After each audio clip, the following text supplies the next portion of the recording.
Bisa dibantu? Iya, saya mau nanya, ini kan saya baru di Singapura.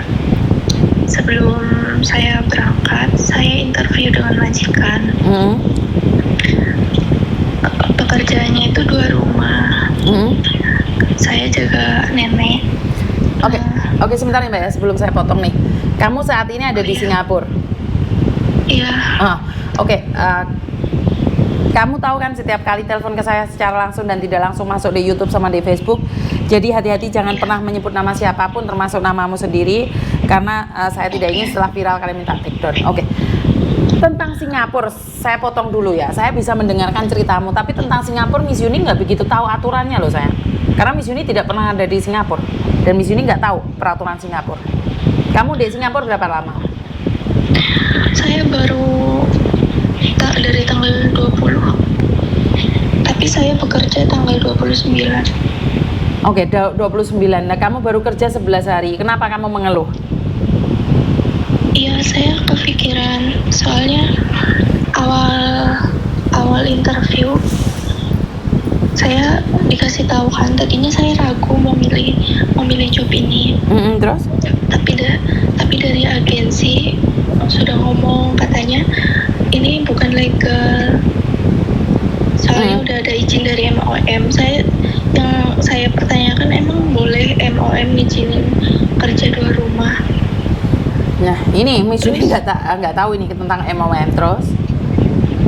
Iya, terus teman-teman saya pun pada ngomong, emang kamu nggak takut nanti kamu disalahin gitu? Soalnya kamu kerja 2 rumah loh, MOM nggak pernah ngizinin kayak gitu. Terus? Saya tanya-tanya sama yang ex Singapura pun begitu jawabannya. Oke. Nah, saya bingung, maksudnya saya kan baru ya. Sedangkan agensi sudah ngomong, tenang aja, ini mah udah dapat izin dari MOM. Tapi teman-teman saya sama yang lainnya cakapnya MOM nggak pernah ngizinin kayak gitu. Takutnya saya dipidana atau kena sanksi kayak gitu loh. Kamu sudah kamu pernah kerja di luar negeri? Tak pernah, saya non. Oke. Pertanyaan saya, jika kamu melaporkan sama MOM, kamu siap pulang Indonesia?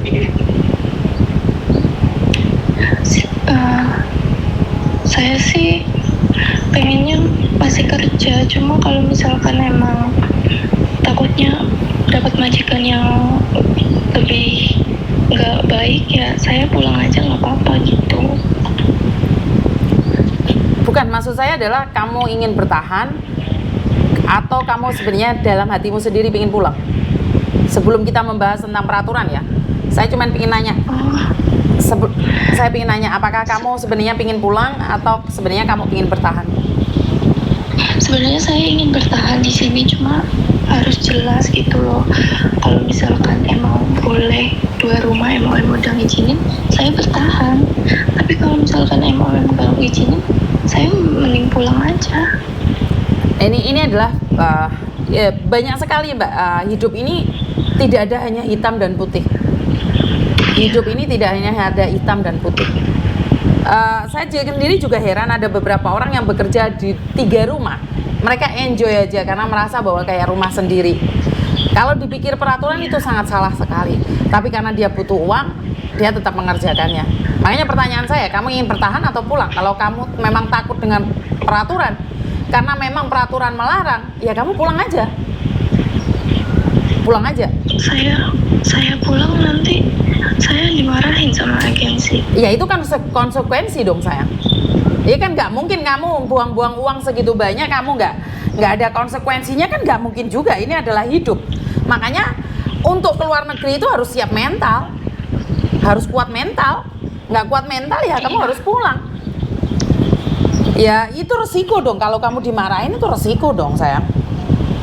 Iya. Ayo. Apalagi kamu lo bekerja belum cukup 1 bulan. Iya sih. Cuma itu saya takutnya nanti. Iya itu tadi sayang. Saya tahu gimana. Iya itu seperti yang saya bilang. Hidup ini tidak hanya cuma hitam dan putih. Hidup ini ada yang coklat, ada yang abu-abu. Tinggal kamu mau nggak menikmatin itu. Kalau nggak mau, pulang. Pulang kok. Tapi ingat, kalau kamu pulang, apakah kamu akan didenda, keluargamu dimintain uang atau apa, itu kan saya nggak tahu nih. Iya. Bener nggak? Kamu maunya keluar negeri nambahin biaya hidup biar sugih, tapi ternyata malah melarat. Karena akhirnya kamu harus bayar utang untuk naik pesawat, untuk bayar denda, bayar ini. Saya kurang tahu ya. Peraturan Indonesia saya kurang tahu. Kamu sudah siap dengan semua itu? Belum siap sih. Makanya. Terus gimana Mbak? Menurut Mbak gimana nanti kalau misalkan MOM datang? Pasti kan ngomong kamu kerja berapa rumah kayak gitu. Kalau misalkan suruh jujur semua. Ya jujur aja, tapi kan kamu tetap harus ada konsekuensi itu saya. Bohong ada konsekuensinya, jujur ada konsekuensinya. Ya kamu pilih dong. Jangan nanya sama saya apa yang kamu pilih. Kamu yang tanya pada dirimu apa yang kamu mau.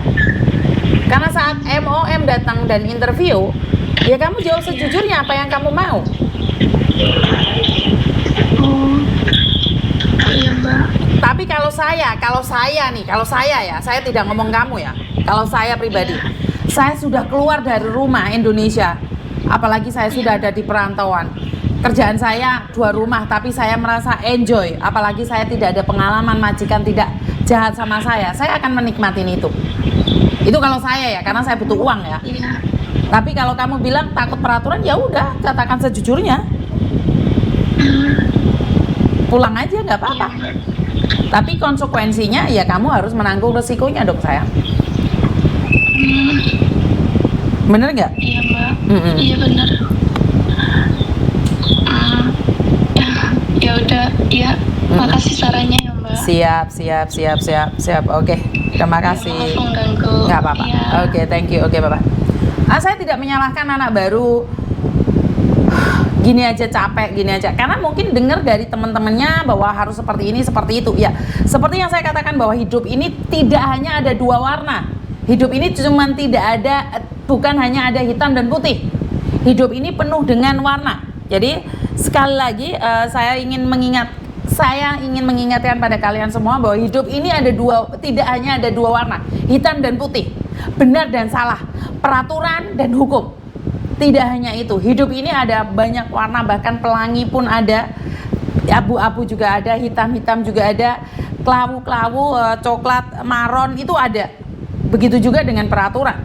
Sebenarnya semua orang tahu. Bahkan ada juga pegawai imigrasi yang rumahnya tidak ada kamarnya, dikatakan ada kamarnya. Ya karena hidup ini tidak pure, benar-benar hitam dan putih. Jadi terserah, kalau kalian mau bilang tidak setuju ya gak apa-apa.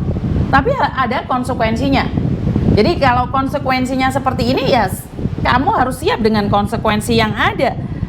Jadi alasan dasarnya pingin pulang misi ya mungkin juga saya tidak ingin menghakimi ya, tapi selalu saya katakan bahwa hidup ini penuh dengan warna.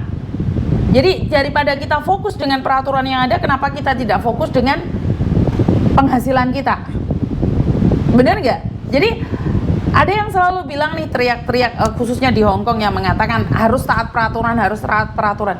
Dan anehnya orang yang meneriakan seperti itu mereka sendiri tidak taat peraturan. Contohnya saya. Kenapa saya bilang?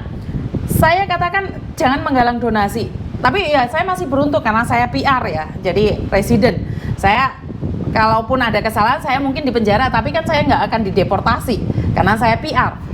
Tapi karena saya memberikan donasi, karena saya ingin ini orang saya gitu loh membutuhkan uang dan saya tidak bisa membantu sepenuhnya, dan teman-teman yang lain bisa memberikan $5, $10 yang sama-sama memberikan kesempatan untuk menuju jalan surga, kenapa tidak? Tapi apakah itu salah? Salah, tetap salah, itu nggak benar.